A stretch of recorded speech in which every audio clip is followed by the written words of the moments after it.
I'll tell you someone that was very happy, and I haven't heard him say this yet, but I know we're going to hear from him, and that's Randy Blockett. And so I got to believe that Randy loves what Keith Poche is doing. I'm going to call my shot on this right here, right now. Expect to see a Randy Blockett video drop this week sometime about Keith Poche winning the way bass tournaments are supposed to be won. Well, here we go, everybody. It's the Bass Commissioners. It's a Sunday evening, and we got a lot to talk about today, Patrick. A lot to talk about. Were you a first of all? You're on the job tonight, right? Yeah, I'm actually at work right now. So if there's a little red light right over there, if that little red light comes on, it might get kind of loud for a second, but okay. Hopefully they won't need me. So okay, well, and if you have to go running out, then we'll just pick up the pace. All right. Well, a lot of things to talk about. Did you watch the Bassmaster Classic? I did. I watched day one, most of day one, and then I watched a little of day two yesterday, and then I had day three on today, and I watched it. It was. I forgot to grab my paper. I was a little. I liked it and I didn't like it at the same time. At first, I was irritated because there was a lot of people that didn't get any limits. And I thought, well, here we go again. We went to fishery and I get limits. So then I went back and started looking and running the numbers of how many people didn't get limits on day one. And, I mean, this was one of the higher ends of that, but apparently it happens quite often, a lot more than I thought it did. So I decided I guess I couldn't be mad about it. Well, I think what happens in the Bassmaster Classic, especially, is that guys are not fishing for any kind of points, and so they are going to try to win. Really, there's no benefit to finishing second in the Bassmaster Classic. I mean, you make a few more bucks, I suppose, but guys are swinging for the fences for sure in those kinds of situations. Well, congratulations to Mr. Gustafson. He is a heck of a nice guy. I've had him on the podcast before, and I got to tell you, I was rooting for him the whole way. And I was too. I mean, I shouldn't say the whole way, but once he got it started on day one, I was, technology. Oh, there he is. You're back. All right. Okay. Sorry to all those out there that are following this. Something happened. I don't know. Technology. No, this is the second week in a row. YouTube, or not YouTube, but Instagram is giving us a little trouble. Well, I have to yell at them. What are you going to do? Right. Yeah.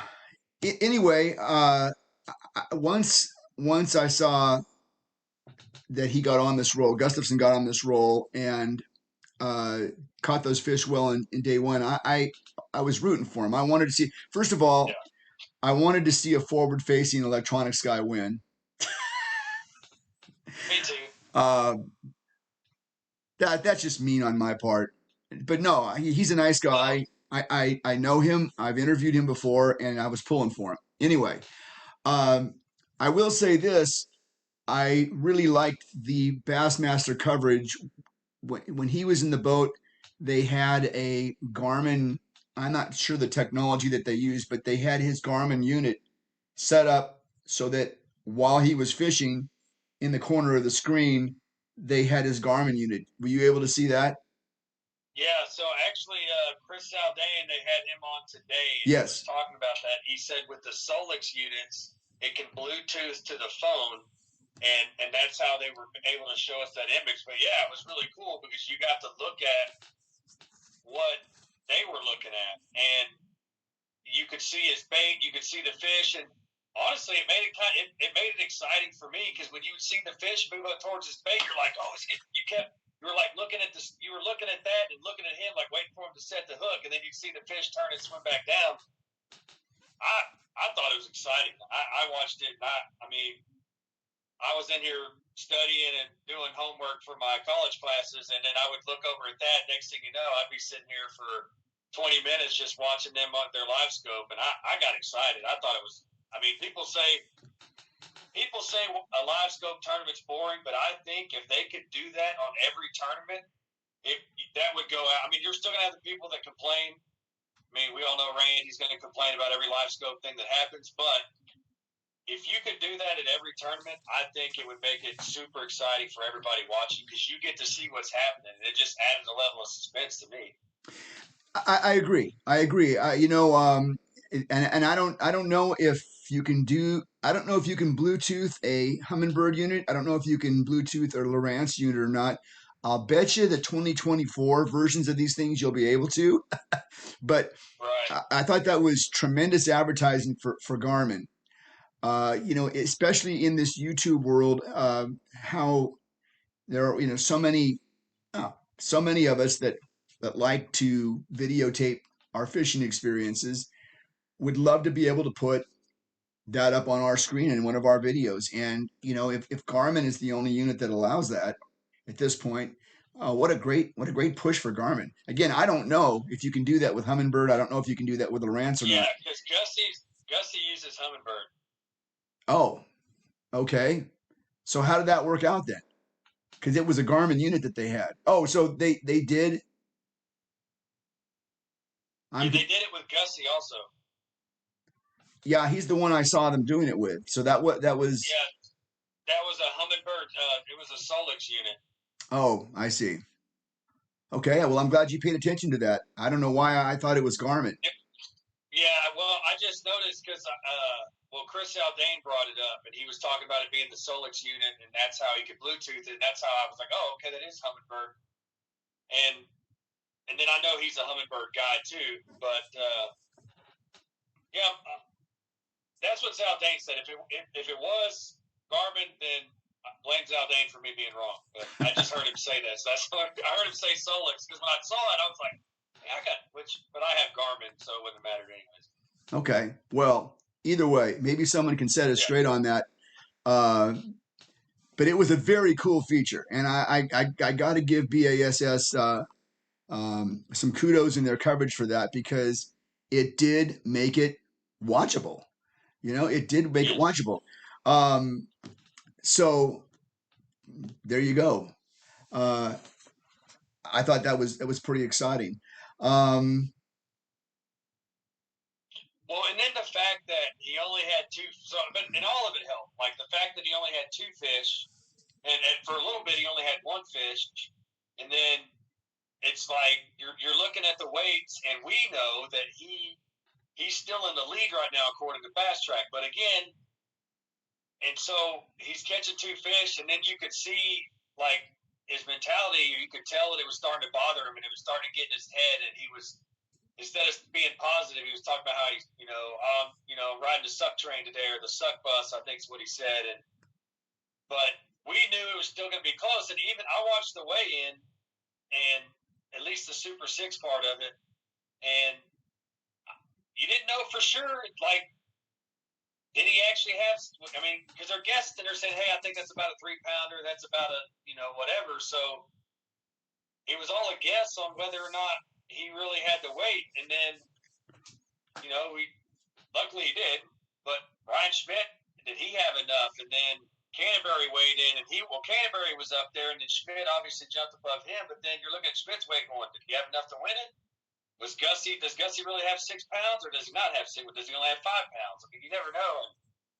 But all that suspense just kind of added to it. well, again, I noticed this while I was watching, because I did watch most of the 3 days. I had it on, and today when he was struggling, because he had a lot of boats out there, and watching him fish, all that disturbance. The water was calm. There was no breeze. So I got to imagine the fish knew that there were lots of people in the area. If it's a Saturday, they're I'm sorry, it's a Sunday. It's going to be a lot of boat traffic as it Right. is. Uh, so yeah, it started to get tough. It got tougher and tougher and tougher, and um, but all the while, I'm watching. I'm looking at Bass tracks, and I'm going, he's okay. If he can get one more, this is when he had one fish. If he can get one more 3 pounder, he's going to be hard to beat because the Right. guys that were chasing him already had their limits. And when he caught that last 3 pounder, uh, I thought, I think he's got it at this point, even with 2 fish. It's so weird. You wouldn't think that you could catch 2 fish on the final day of the Bassmaster Classic and then still win. I'm sure when he I was know. I'm sure when he was going in to the weigh-in, well, maybe somebody might have mentioned to him that what the situation was, but I'm sure as he was making that hour run back to the lunch ramp, he thought he probably had really blown it. And it's what I think is kind of bad about that is that he's the only one in the world that thought he'd lost it. Everybody that's watching is going, "Oh yeah, he's still there." And again, I don't know. I like sports when I can know what the score is. That's just the way. It's just the way it is. And what's even more troubling about this is that we all knew the score except for the guys that were playing. So Right. the Super Six or whoever that were in there trying to make a run, they didn't know. They didn't know. Um, if Gustafson had known that he had that kind of cushion, because he did kind of start running around a little bit there the last hour and a half or so. Saw him fishing a marina and doing some other things like that. If he had known that he had that lead, would he have stayed out there? I Um, don't. And it was funny because as I was watching this happen, and then I was kind of thinking about it. I was like, he has no idea. Because I'm right. like you said, I'm looking at Bass Track, and I'm thinking like he has no idea. And I was like, I kind of figured you were going to bring that up tonight when we were talking about this. And I said, and I like I said, I mean in a bad way. I just was sitting there thinking, I was like, but then I thought, what would if Gussie knew he was in the lead? What would he have done? I mean, would he have just kind of like, whatever, I'm just going to go mess around over here. I've got this in the bag from the way it looks, or would it taken the pressure off of him? But it kind of added to the suspense. And I'll say, but when he came into I kind of think somebody might have told him, or he turned and looked at the leaderboard that was on the screen when they rolled him out and saw it because it knew, hey, I've got at least 6 pounds. I got this because Yeah. he was pretty, for being as nervous as he was on the water, when they rolled him through that arena, he looked pretty happy and cheerful to me. And I don't personally know the guy. I know he's like the nicest person in the world, what everybody says. So maybe he was just like, that's just his normal state. And even if he'd have lost it, he'd have still acted just like that. But I kind of feel like he had an idea that he had it in the bag when he walked up on that stage. But Well, again, which leads to the question: do you think it's fair that, as an audience, we got to know all this information, and as a competitor, these anglers didn't get to know? Do you think that's fair? for me, it added to the suspense. I mean, because I feel like Canterbury got on stage and he weighed in, and all of a sudden he was in first place and he had a good bag, and then it was kind of like, oh wow. I mean, if Gussie doesn't have, because like looking at that, which obviously if we had live weigh-in, then we would have known the true numbers and everything else I've taken out of that. But Canterbury got real emotional on stage, and it was kind of cool to see that. And I mean, he got choked up trying to thank his sponsors and everybody that helped him. And then you take that in there, but I don't know. I kind of like the suspense. I kind of like the fact that Gussie didn't know any idea how much that he didn't. Gussie didn't know that he didn't win. But on the flip side of that, we watched Chris Lane in the tournament. He didn't know he had won, and we were all sitting there going, "Oh man, he has no idea that he just won this tournament." And they finally told him. So maybe if they'd have told him like when the time was up, "Hey, Gussie, congratulations, you won," that might have been cool, like they did to Chris Lane. But I don't know. I need to watch a few more tournaments because now that they're both on the same format, I can compare it better and see, was this just a one-time deal and the rest of the tournaments wouldn't be that big of a deal? You know what I mean? Like, but just that suspense of Gussie, and he kept fishing harder because he had no idea. I just wonder what would have changed, and obviously we don't know, but what would Gussie have changed had he known he was still in the lead with 6 hours to go or 5 hours? Well, I don't know that he would have necessarily changed anything he was doing, but he could have fished. He could have fished without as much anxiety.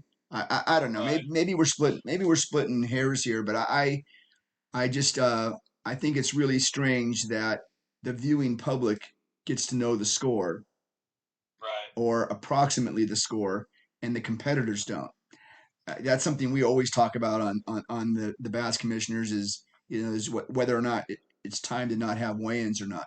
I want to shift gears a little bit because Keith Porcher also won a big event this week. He won the Stage 2 BPT up on Cherokee Lake. He did it the way he likes to fish. He was the only one in the field that could fish where he was fishing because he was able to take that aluminum boat upriver. And I thought Dakota Ibarra was going to win that event. I thought he had it won. But boy, Keith Porcher is exciting. He is very exciting.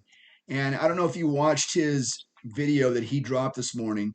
He was basically stationed at the Bassmaster Classic all week, and he was driving up to fish it. I don't know if it's up or over or down, where I don't know exactly the proximity, but he was driving there each time to the BPT event, and he was coming back to the Classic, boatyard every night. I just thought that was a pretty exciting thing to see him do that. Uh, I also thought it was a little iffy that while BASS did mention that he had an exciting week, and they also, I think Dave Mercer mentioned that he won another event this week. Nobody wants to mention, the other organization. I will say this, that the guys doing the Major League Fishing broadcast, the BPT, they clearly mentioned that Keith Porcher was going directly from this event to fish the Bassmaster Classic. Again, why can't the organizations just acknowledge that they both exist? Right. And I kind of thought it was weird, like, but to be honest with you, I thought there was more of a chance of Bass or Mercer, mentioning Keith Porcher fishing the MLF tournament than I thought MLF would mention, because I heard about it after the fact that Marty Stone brought up the fact that Keith Porcher was going to fish the Bassmaster Classic, but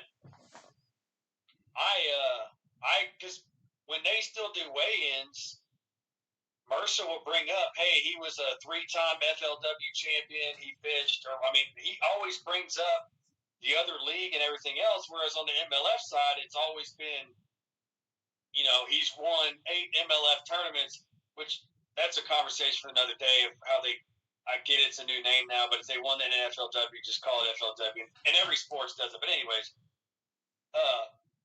but I was kind of surprised that Bass didn't bring up and actually say he won the tournament, because they mentioned FLW. Maybe they mentioned FLW because it doesn't exist anymore. But I don't know. I just found it odd. And I don't, like you said, or like we've talked about before, it's this whole thing of nobody wants to mention the other one exists. But here you and I are on a podcast, and there's plenty of other podcasts out there where we all talk about both leagues and watch both of them. And I watched part of the MLF event, and I watched part of the Bassmaster Classic, and I'm sure you did too. And you and I were texting back and forth because I was with you. I was like, oh, here we go. Dakota's back on his roll, and he's going to win it again. And then all of a sudden I checked back and looked, and Keith Porcher was in the lead. And I was like, well, there went that. But that's also for Keith Porcher. I don't have any. I like Keith. I don't have anything against him. And as Mr. Faith First Fishing just said, Keith gave him a toe in Seminole during his practice, said he was a genuinely nice guy. So I'm glad he won. Well, people named Keith are just genuinely nice people to begin That's with. true.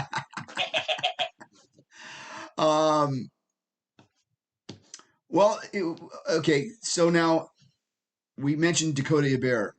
Dakota Hebert, this guy is coming, and he's coming fast. He has won a couple of events. He won a Toyota Series event already. He's won a invitational event already. It looked to me like he was going to win the BPT event until, like you said, Keith Poche, pulls out, I think, 19 pounds on that final day or whatever it was. Right. And oh, by the way, in Keith's video that he just dropped, he has that last day, and he's catching them, out of that tail race in heavy current, and it was fun to watch because I mean he was going crazy. I mean, as you would if you're catching 19 pounds, in a fishery that's really not going to put that kind of weight out very often. But anyway, uh, I think that we are watching the emergence of Dakota Hebert. I think Dakota Hebert is going to take the. I think he's going to basically take this sport and do KVD kind of things with it. It's probably way too soon to mention Dakota and KVD in the same breath, but he's not going to slow down. I don't think. Right. I think that Dakota Hebert is going to be that KVD that we talk about in the future. He's very difficult to beat. Yeah, I mean,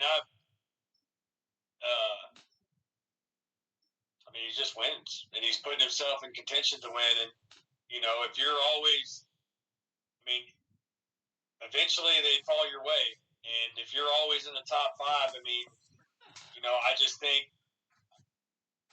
any other tournament, I think Dakota wins. Unfortunately for him, and I don't mean nothing against Keith, but Keith found a great spot. He found that magical fishing spot, and it was just his time to win. And if he doesn't find that magical spot, it's Dakota's. He's got it, and then nobody. I don't think anybody's catching him, or nobody. But like you said, he's fishing a lot, and he's getting a lot of time on the water. He's fishing all the tournaments that he can, and we talk about John Cox and how many times or how many tournaments that guy travels around and fishes, and I mean it pays off. I mean, you look at John Cox, and I mean that dude's up there. He's getting better, and his name's getting thrown around out there, and he's starting to win. And I'm with you. I get it. It's early in the career and everything else. Like I told you, when you sent me that text, I took a screenshot. So if it happens, I can say you called it. I can show everybody I can be there to show the world that you called this back in 2023. Well, I really think that Dakota's going to need about 15 years of doing this before it really works out. But yeah, I think he's headed in that direction. I think that Jacob Wheeler is headed in that direction. Jacob Wheeler is maybe a little further down the road in that direction. I think what's important to note is that we have a lot of really, really good anglers that are fishing professionally now, and it's a lot of fun to watch them. Uh, I'll tell you someone that was very happy, and I haven't heard him say this yet, but I know we're going to hear from him, and that's Randy Blockett. I know Randy Blockett is very excited about the way Keith Poche won. Uh, I don't know. I don't know what Randy would say about using an aluminum boat to get upriver, but Randy is a guy that has used shovels and saws and things like that to get himself back into backwater areas. Um, and so I got to believe that Randy loves what Keith Poche is doing. I'm going to call my shot on this right here, right now. Expect to see a Randy Blockett video drop this week sometime about Keith Poche winning the way bass tournaments are supposed to be won. Yeah. And he's probably going to talk about the fact that John Cox fished around with hardly any graphs and did so well in the Bassmaster Classic. Well, and that would be the next thing I would bring up. Yes, I mean, for Randy, who who often says that, oh, you can't win the old way anymore. Well, John Cox was right there. He was in second place going into today. His fish didn't hold out for him, but he had a shot. He had a shot. Right. I mean, I think he was trailing by almost 6 pounds. Gustafson caught him so well in the first 2 days that John Cox total weight was 36 pounds 13 ounces, and yeah, Gusty won it with 42 pounds 7 ounces. yeah. So he was off by about 6 pounds, but But it was funny. Every time a live scope, or whether it was Lowrance or Garmin or Humminbird commercial would play, I would just think to myself, well, I bet Randy's blood's boiling right now if he's watching this. Well, again, and I think what's important about what Keith Poche is doing and what John Cox are doing is that they are doing it the quote unquote traditional way. So I don't want to hear that you can only win using live scope. I don't want to hear that anymore because there are guys that can do it and still do it that way.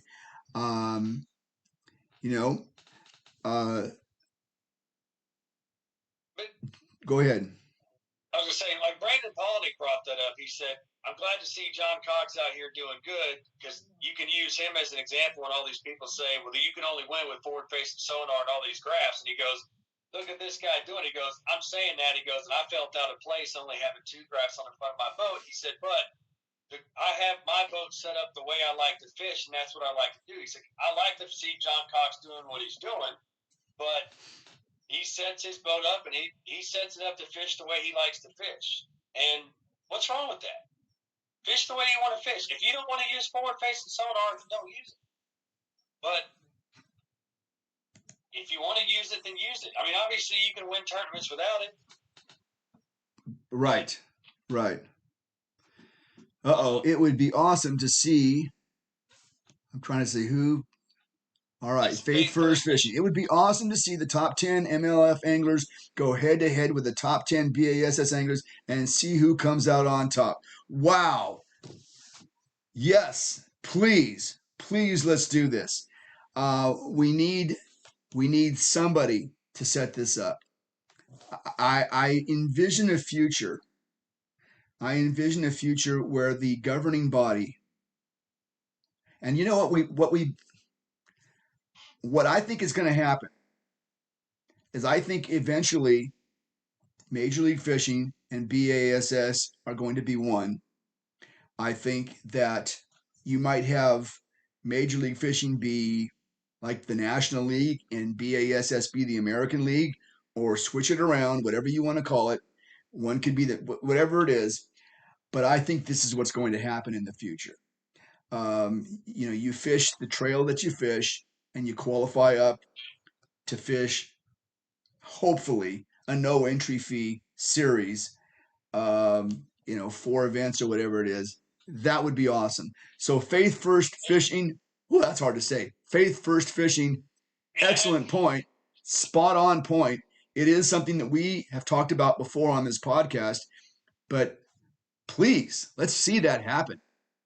And then you can still have your Bassmasters Classic, still have your Red Crest. Right. Bassmasters Classic, you can take the top, like he's saying top 10, we could take the top 10 from the Bassmasters Classic, the top 10 from the Red Crest, and then they go compete for we could bring back the Forrest Wood Cup, and we could say they're competing for the Forrest Wood Cup. I don't know. You could come up with a new one if you wanted to do that. Now you see, I don't want it to come from the Red Crest and from the Bassmaster Classic.